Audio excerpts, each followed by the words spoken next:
My fiancé joked to my boss, "I can't wait to be a trophy wife and stop working." I just smiled. Then I had our lawyer draft a prenup that required her to pay me alimony if she quit her job. Her laughter stopped when she read the clause. And then, I, 32 male, thought I knew exactly who I was marrying. Bethany, 29, and I had been together for 4 years, engaged for 8 months. She worked as a marketing coordinator at a tech startup. Decent job, about $65,000 a year. I'm a senior analyst at a consulting firm, making around $120,000. Not rich, but comfortable. The incident happened at my company's holiday party last December. Bethany had a few drinks, was chatting with my boss, Gerald, and his wife. I was getting us coats when I heard her say it. "Once we're married, I'm definitely taking a break from the corporate grind.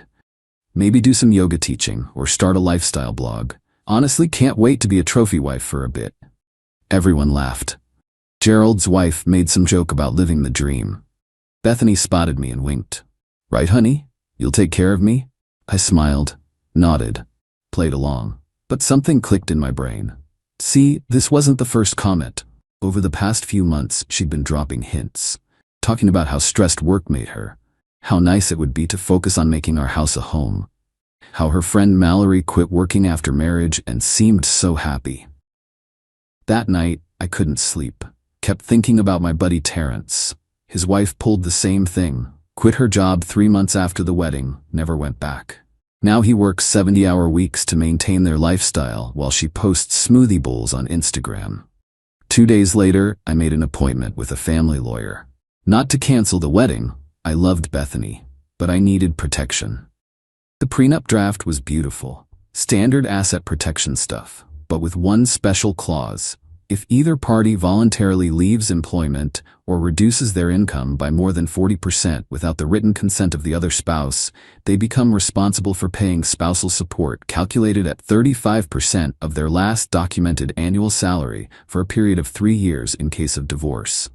Basically, you quit your job to be a trophy spouse, you pay me alimony. Brought it up casually at dinner the next week. "Hey babe, my financial advisor suggested we do a prenup. Just standard stuff to protect both of us." Bethany laughed. "Sure. I mean, we're never getting divorced anyway, right? Right? I'll have the lawyer send it over." Update 1. 3 weeks passed. Bethany finally got around to reading the prenup. I was making coffee on a Saturday morning when I heard her shriek from the home office. "What the hell is this?" She stormed into the kitchen, laptop in hand, face red. "This employment clause. What is this about?" I stayed calm, kept making my coffee. "Which clause? The one that says I have to pay you if I stop working. Are you insane? It says if either of us stops working without the other's consent, it protects both of us. From what? From me being a homemaker? From starting a family? The clause has exceptions for medical leave, caring for children under 5, or mutual agreement. Did you read that part?" She hadn't. "This is insulting. You think I'm some gold digger?" "No. I think you've been talking a lot about not working lately. At the holiday party, you literally told my boss you wanted to be a trophy wife." "That was a joke." "Was it though? What about all the comments about Mallory? About being stressed? About wanting to make our house a home?" She went quiet. Then the tears started. "I can't believe you don't trust me. Maybe we shouldn't get married if you think so little of me." I stayed calm. "I love you, Bethany, but I'm not comfortable being someone's sole financial support by surprise. If we mutually decide you should stop working, that's different. This just ensures we make that decision together." She stormed off. Silent treatment for 3 days. Then her mom called. Update 2. Dorothy, Bethany's mom, invited me to lunch. I knew what was coming. "Sweetie," she started, over salads at some overpriced place. "Bethany is very hurt. I understand. This prenup thing. It's so cold, so unromantic. Marriage is about trust. It's also about partnership and communication and not making unilateral decisions that affect both people." She frowned. "Women have sacrificed careers for families forever. It's natural. Having kids is one thing. The prenup has exceptions for that. But Bethany doesn't want to stop working to raise kids. She's told me repeatedly she wants to wait at least 5 years for children. She wants to stop working because she doesn't like her job. And what's wrong with that? You make good money." "Dorothy, I make $120. After taxes, that's maybe $85. Our mortgage, cars, and basic expenses run about $70 a year. That leaves $15 for everything else. Savings, emergencies, vacation, retirement. We can't live on one income unless we drastically change our lifestyle. But surely with raises, I ran the numbers. Even with promotions, supporting 2 people on one income means no retirement savings, no vacations, no cushion. I'd be one layoff from disaster, while Bethany does yoga and blogs. She looked offended. That's a very cynical view. It's a realistic one. If Bethany wants to change careers, I support that. If she wants to go back to school, start a business, whatever, we can plan for it together. But this fantasy of just stopping? Not happening. Dorothy left in a huff. That night, Bethany came home with her dad, Jerome. "Son," he said, sitting on our couch like he owned it, "let's man-to-man this. The prenup is unnecessary. You're scaring my daughter." "Jerome, did Bethany tell you she's been planning to quit her job after the wedding?" He shifted. "She mentioned maybe taking some time. Did she mention she hasn't saved a dime for this time off? That she's assuming I'll cover everything?" Silence. The prenup protects both of us. If I decided to quit my job to pursue my passion for woodworking, Bethany would be protected too. That's different. You're the man. And there it was, the real issue. "Jerome, it's 2024. Your daughter has a college degree and a career. If she wants to walk away from that, it needs to be a mutual decision, not an ambush." They left. Bethany stayed at her parents' that night. Update 3. Bethany came back 2 days later with a counterproposal. She'd hired her own lawyer. "Okay," she said, sitting at our kitchen table with printed pages. "I'll sign a prenup, but not this one." Her version: she could leave work any time after 2 years of marriage with no penalties. I would support her for any career transition period up to 2 years. If we divorced, standard alimony would apply based on lifestyle during marriage. I laughed. Actually laughed. "Bethany, this is worse than no prenup at all. This literally guarantees you can quit and I have to pay for it. It's compromise." "No, it's exactly what you plan to do anyway, just in writing." "You're being unreasonable." "Am I? Let me ask you something. What would you do if you quit your job specifically?" "I told you, maybe teach yoga, start a blog." "Have you looked into yoga certification? It costs $3 to $5K. Have you saved for it?" Silence. "Have you researched blogging? Built an audience? Learned about monetization?" More silence. "So your plan is, quit job, figure it out later while I pay for everything?" When you say it like that, how else should I say it? She started crying again. But this time something shifted. She actually looked thoughtful. "I hate my job," she admitted quietly. "I know, and I want to help you find something better, but quitting with no plan isn't the answer." Mallory did it. Mallory's husband makes $400K a year. We're not them. We talked for hours, really talked. About finances, about dreams, about reality. I showed her our budget, our actual numbers. She was shocked at how little wiggle room we had. I thought, you always pay for things, because I make more. But I'm not rich, Bethany. I'm middle class. We're middle class. She agreed to think about it. Update 4. A week before our wedding venue deposit deadline, Bethany still hadn't signed the prenup. But she'd started acting different. She was suddenly very interested in wedding planning. Like, obsessively. Venues that cost $40K, dresses that cost $12K, flowers that cost more than my car. "Where's this money coming from?" I asked. "We'll figure it out. People take loans for weddings all the time."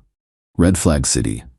Then, I found out from her coworker Jenna that Bethany had been interviewing for other jobs. But here's the kicker. She was intentionally bombing them. She told the last interviewer she couldn't work Mondays because of her aura cleansing schedule. Jenna told me at happy hour. She's trying to get fired to collect unemployment. That night, I confronted her. "You're trying to get fired?" She went pale. "Who told you that?" "Doesn't matter. Is it true?" Maybe if I got laid off, we could use that time for me to figure things out. While collecting unemployment fraudulently? It's not fraud if they fire me." "Bethany, what the hell is going on? This isn't you." She broke down. The real story came out. Her friend group, Mallory and 3 others, all had this life plan. Get married to guys with good jobs, quit working, become wellness influencers or whatever. They had a WhatsApp group called Trophy Wives in Training. She showed me the messages. It was illuminating. Mallory, Just cry a lot about stress. Men can't handle tears. Another friend, mine, bought the yoga studio story completely. Already put in my notice. Mine wants a prenup with some employment clause. Help. Mallory. Refused to sign. If he loves you, he'll cave. I looked at Bethany. You've been planning this the whole time? No, I mean, not exactly. I love you. But they made it sound so easy, so appealing. To con me into supporting you? Not con. Just, why should I work a job I hate when you could support us both? Because I don't want to? Because that's not the partnership I signed up for? She got defensive. So you'd rather I be miserable? I'd rather you be honest and adult and find a job you don't hate instead of expecting me to bankroll your Instagram fantasy. I gave her the ultimatum. Sign the original prenup or the wedding is off. The venue deposit deadline was in 72 hours. Update 5. Bethany went nuclear. First, she called my mom, told her I was financially abusing her, controlling her, forcing her to work. My mom, bless her, said, "Good for him." My husband tried to pull that retirement nonsense at 40, and I shut that down real quick. Then she posted on Facebook. Not directly about me, but vague posts about when someone shows you who they really are. And real men provide for their families. Her friends piled on. Mallory commented, "You deserve someone who values you as more than a paycheck." The irony was completely lost on them. But the real explosion came when she tried to guilt me with the deposits we'd already put down. "We'll lose $5,000 if we cancel now," she wailed. "Better than losing $50,000 a year for the rest of my life. You're really gonna throw us away over money? You're really gonna throw us away over not wanting to work?" She tried everything. Love bombing. Cooked elaborate dinners. Wore the lingerie I liked. Threats. "I'll tell everyone you're abusive." Bargaining. "What if I only work part-time?" More tears. So many tears. Her dad called again. This time, different energy. "Look, just sign the damn paper without the employment clause and marry my daughter." "No. I'll pay for the whole wedding if you do." "Jerome, are you trying to bribe me to marry your daughter without protection?" "I'm trying to solve this problem. The problem is your daughter thinks she's entitled to a free ride. You offering to pay for an expensive wedding kind of explains why she thinks that." He hung up on me. 48 hours before the deadline, Bethany's mom showed up with a new proposal. "What if we put money in a trust for Bethany, like a salary for being a wife?" I stared at her. "Dorothy, do you hear yourself? It's not crazy. She'd be keeping house, supporting your career. We have a 2-bedroom apartment. It takes 4 hours a week to clean. I do my own laundry. We eat out half the time. What exactly would she be doing for this salary?" She couldn't answer. 24 hours before the deadline, Bethany signed the prenup. Update 6. She signed it, but she wasn't happy. The next morning she threw it at me. "They're happy? I'm trapped now." Trapped into keeping a job, like 99% of adults. "You don't understand the pressure women face. To work like men." She moved in with Mallory for a spa week to recover from the trauma. I used the time to think. Did I want to marry someone who saw me as a meal ticket? Who'd been actively planning to deceive me? Who only signed the prenup under duress?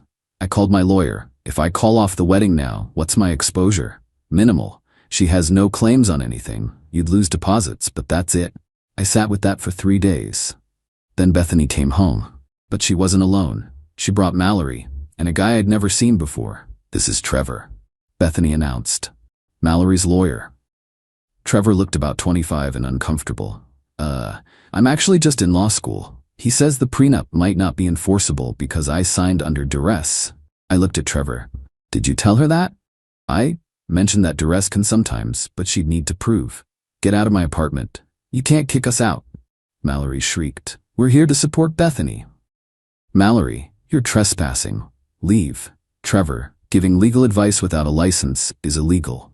Leave." "Bethany, we need to talk. Alone." They left, Mallory shouting about toxic masculinity the whole way. Bethany and I sat in silence for a long moment. "I don't want to marry you," I said finally. She didn't even look surprised. "Because I won't be your slave? Because you see working as slavery and me as your escape route? Because you've been planning to deceive me? Because you need your friends and parents to fight your battles? Because you think you're entitled to my money? It would be our money." No, it would be my earnings that you'd spend, while contributing nothing. Keeping a home is contributing. What home? This apartment? That takes 2 hours to clean, where we don't even cook most nights? Stop pretending this is about being a homemaker. You want to be unemployed. There's a difference. She started to argue, then just deflated. I hate working, she said quietly. Most people do. That's why they call it work, not fun. Mallory doesn't have to. Then marry Mallory's husband. We called off the wedding that night. She moved out a week later. Final update.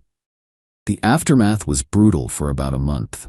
Bethany told everyone I was financially abusive, controlling, probably gay. That was a weird addition. Her friends harassed me on social media until I blocked them all. Her parents threatened to sue me for breach of promise until my lawyer sent them a nice letter explaining that's not a thing anymore. But here's where it gets interesting. I ran into Jenna, Bethany's former coworker, at a coffee shop last month. She filled me in on the drama. Bethany did get fired, but not for the reasons she wanted. Turns out, actively trying to get fired by being terrible at your job just gets you fired for cause. No unemployment benefits. She moved back in with her parents. Lasted about 2 weeks before they told her to get a job or get out. She's now working retail at a department store, making about $30K a year. Mallory's life imploded too. Her husband found their trophy wives in training WhatsApp group when she left her phone unlocked. He filed for divorce. Turns out, he'd been recording her admission that she only married him for money. She got nothing in the divorce. Prenup held up beautifully. The other 2 friends in the group? One's husband saw Mallory's divorce drama and got spooked. Made his wife get a job. The other actually succeeded in her plan. For about 6 months. Then her husband's startup failed, and suddenly she had to return to work anyway. Reality has a way of doing that.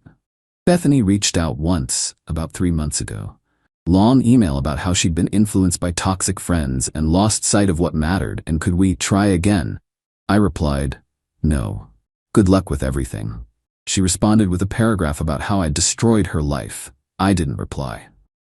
I'm dating someone new now. Amy's a financial analyst at a different firm. Makes more than I do, actually. When I mentioned maybe doing a prenup if things get serious, she said, obviously. Only idiots get married without one. I think I'm in love. Oh, and the best part?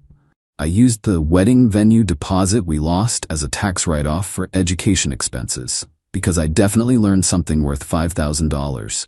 When someone tells you they want to be a trophy wife, believe them, and run. P.S. Bethany, I know you stalked my Reddit. Yes, this is about you.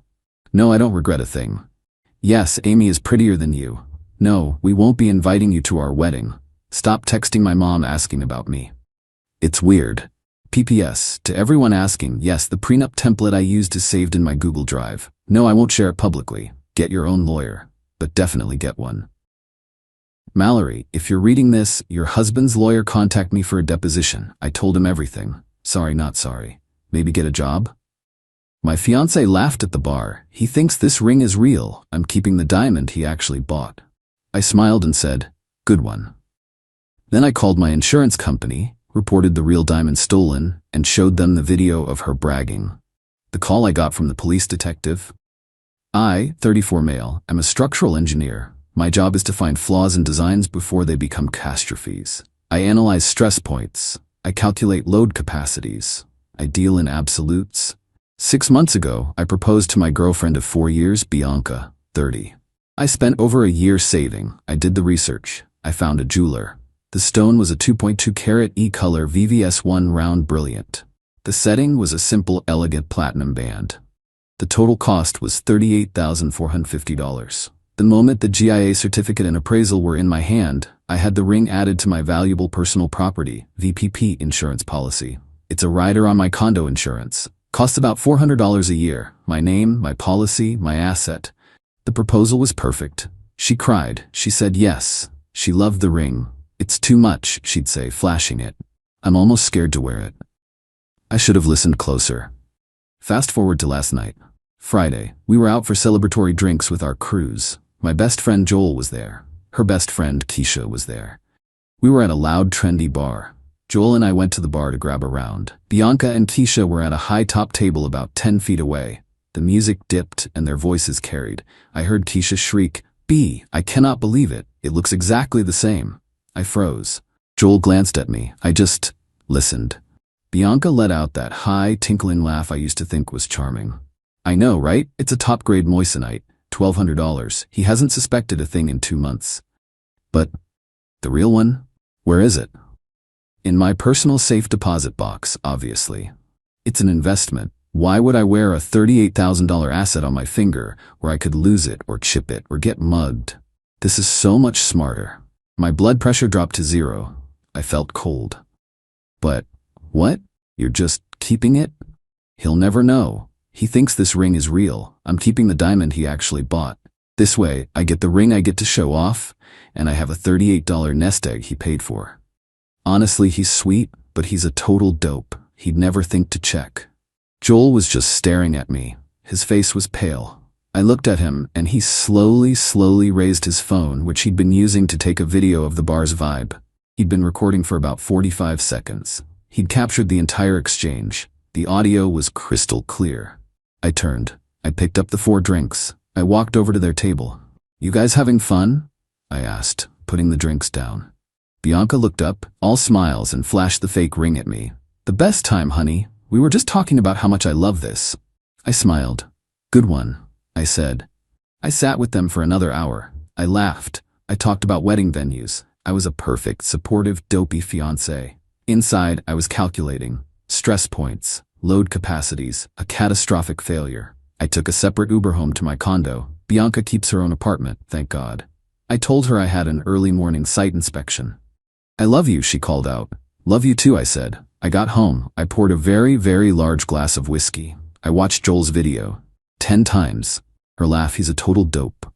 The switch flipped. My grief, my hurt, my humiliation, it all just solidified into concrete.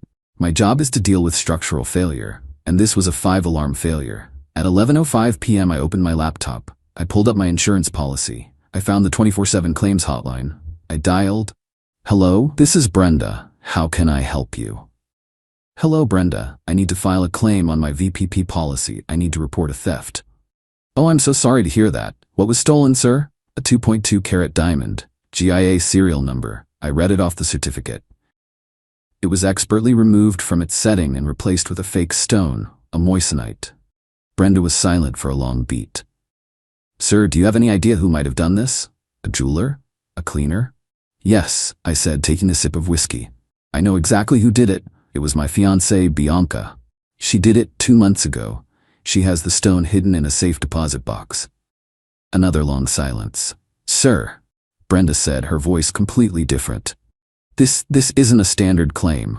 This is a criminal matter. If you are accusing a specific person of felony theft, you must file a police report. We cannot and will not proceed with a claim of this magnitude, especially involving a domestic partner, without an official police report and an active investigation." "I understand," I said. "We will also need any and all evidence you have. Do you have any proof of this?" I looked at the video file on my desktop. "Yes, Brenda," I said. "I have a video of her, at a bar, bragging to her friend about how she did it, how she has the stone, and how I'm a total dope for not noticing." I have never heard an insurance agent gasp before. "Okay," she said. "File the police report immediately. Get the report number. Then call us back. An investigator from our fraud department will be in touch on Monday.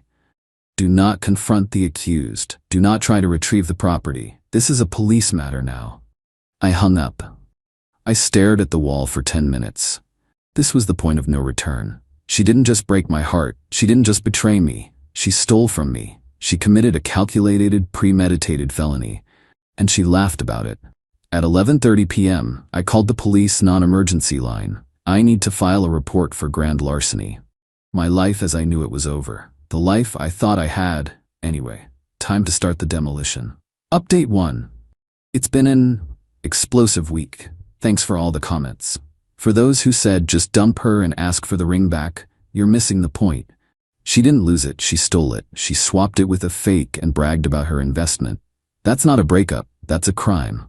So, the morning after I called the non-emergency line, a patrol officer came to my condo. He was skeptical. "A stolen diamond, sir? But your fiancé still has the ring?" Officer, she has a ring. She does not have the diamond. She replaced it with a fake.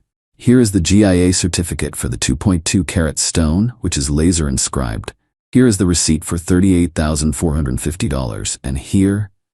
I airdropped Joel's video to him. He watched it. His eyebrows went up. He watched it again. Okay, she says her full name in that? And her friends? Yes, Bianca and Tisha. Clear as day. He sighed. This is a detective's case. You're accusing your fiancé of grand larceny. This is a felony. You get that, right? This isn't we had a fight. This is a life-altering accusation. I'm an engineer, officer. I don't deal in ambiguity. She stole a $38,000 asset. I am the victim of a theft. I am here to report it. He took my statement. He took the video. He gave me a report number. I immediately called my insurance provider, gave them the report number. They assigned a special investigator, a guy named Frank, who sounded like he'd seen it all. Frank was very interested in the video. The rest of the day was silent. I didn't hear from Bianca. I assumed she was just living her life, wearing my $1,200 fake. The call I'd been waiting for came the next afternoon. Mr. Victor's last name? This is Detective Mills. I've been assigned your case regarding a stolen diamond. His voice was tired, and, again, skeptical. Hello, detective. Thanks for calling. Look, son, I'm gonna be honest. This is a domestic dispute. 99% of these are he said, she said breakups, where someone's trying to get the other in trouble. Are you sure you want to pursue this? You're saying she stole a rock out of a ring? And you know where it is. Detective, with all due respect, did you watch the video I submitted? I'm watching it right now. She's bragging about it. Yes, she is. She calls it her 38K nest egg and calls me a total dope. This isn't a dispute. This is a confession. I heard him typing. She mentions a safe deposit box. Do you know what bank? I have no idea, but she does. That's why I called you. Right, he said, his tone shifting. Okay, we're going to go have a conversation with Ms. Bianca. I'll be in touch. 2 hours later, my phone exploded. Texts from Bianca, missed calls, voicemails. Bianca, Victor, what the hell did you do? 2 detectives just left my apartment. They asked me about the ring. They asked me about my safe deposit box. You sent the cops to my house? Are you insane? Call me. Now you are ruining my life over a stupid joke. I let her spiral for an hour. Then I texted back. It wasn't a joke, Bianca. It was theft. I filed a police report. She called instantly. I answered. You psycho, she screamed. A joke. It was a joke. You were there. You heard me. You said good one. You knew I was kidding. No, I said, my voice dead calm. I didn't know. Where is the diamond, Bianca? It's safe. Oh my God, you're unbelievable. I was protecting it. I was so scared I'd lose it, so I got the moissanite to wear. I was going to tell you. When? After the wedding? When you had a $38 nest egg that I paid for? I can't believe you're doing this. This is abuse, Victor. You're using the police to harass me. This is very simple. You stole from me. Give the diamond back, and I will tell the detective you returned it. It's that easy. Fine. God, I'll give it back, but you'd better call them off. And you're paying me back for the moissanite. It was $1,200, and for my therapy, I'm having a panic attack. The entitlement. It was breathtaking. She was still trying to profit.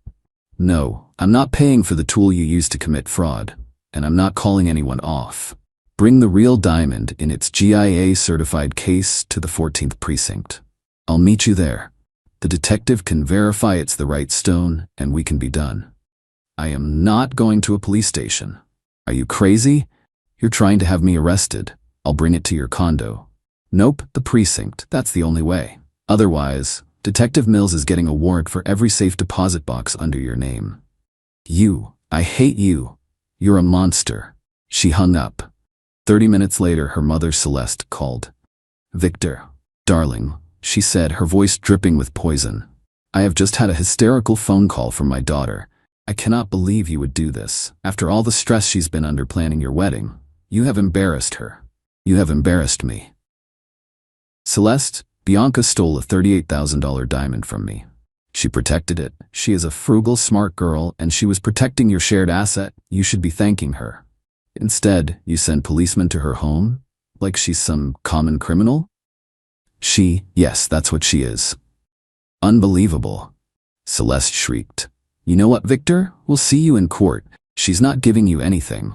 That ring was a gift, and she's keeping that diamond as collateral for the emotional distress and humiliation you've caused her. You'll be hearing from our lawyer." She hung up. I just stared at my phone. Collateral for emotional distress. I hit record on my phone's call log. It's legal in my state with one-party consent, which is me. I called Detective Mills. "Detective? Victor last name. Just wanted to give you an update. I spoke with Bianca and her mother Celeste." "Yeah? She cooperating?" "No. Her mother just informed me that they are, and I quote, keeping that diamond as collateral for emotional distress. So they've admitted to having it, and they've stated their intent to keep it." Detective Mills was silent for a long time. "Son, I'm gonna go talk to a judge. Stop contacting them, and save that call log." The demolition is proceeding.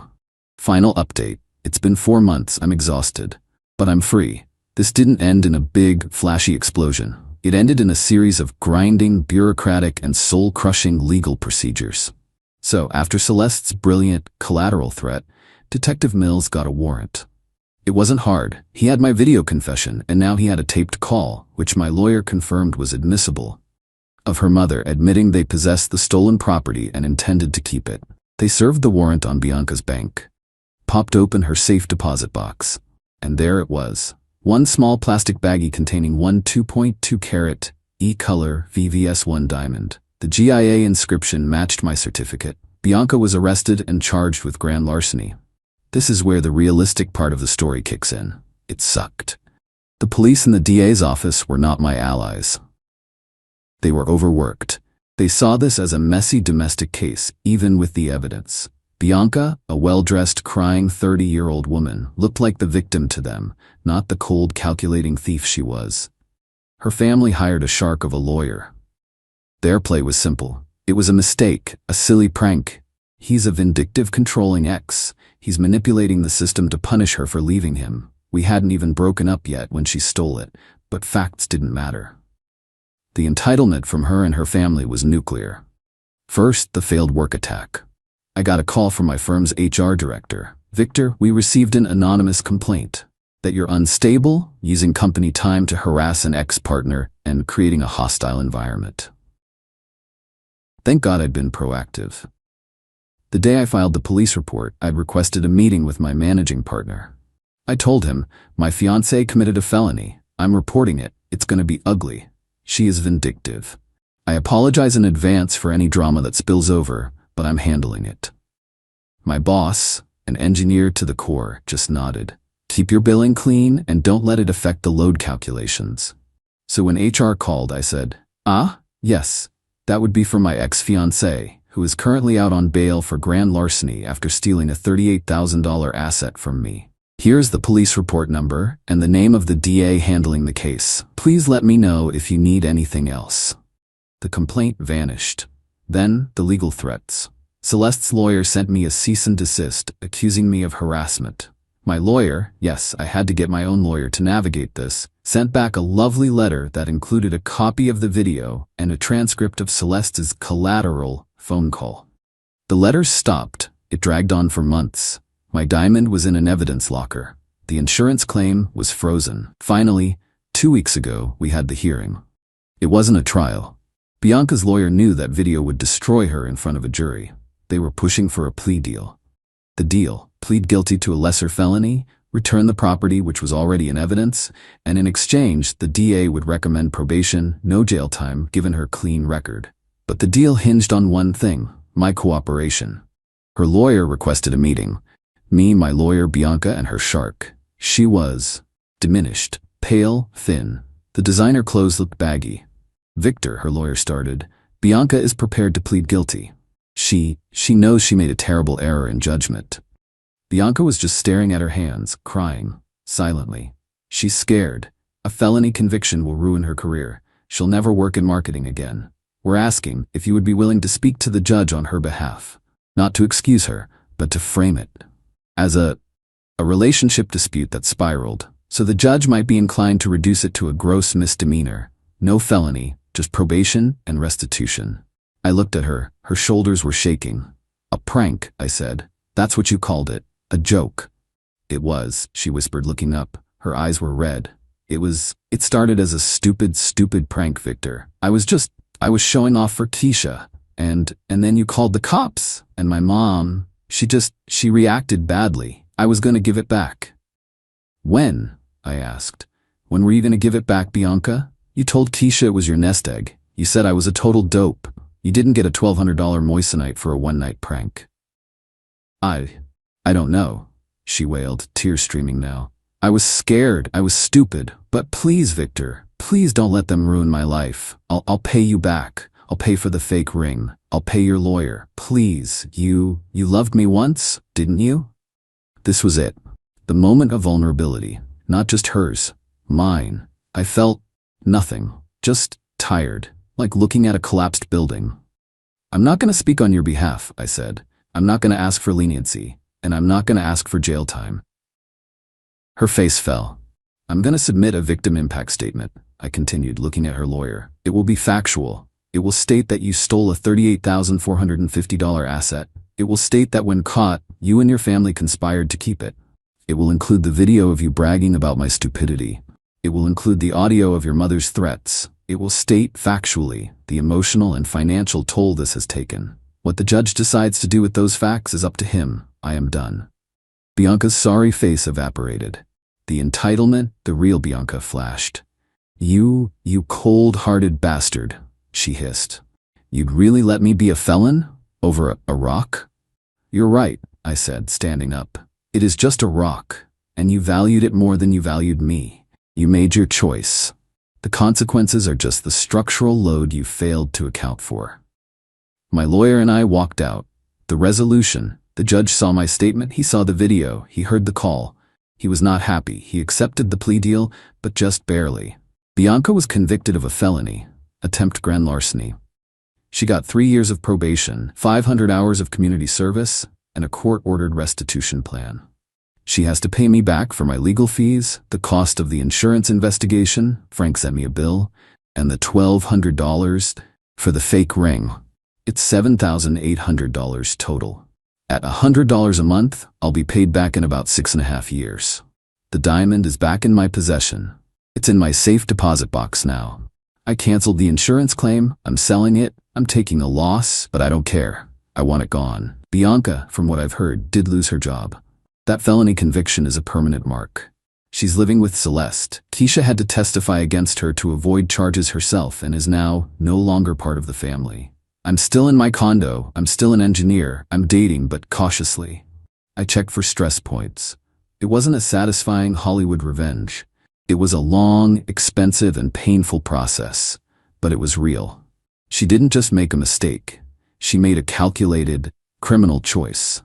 And now, for the rest of her life, she's living with the consequences. That's justice.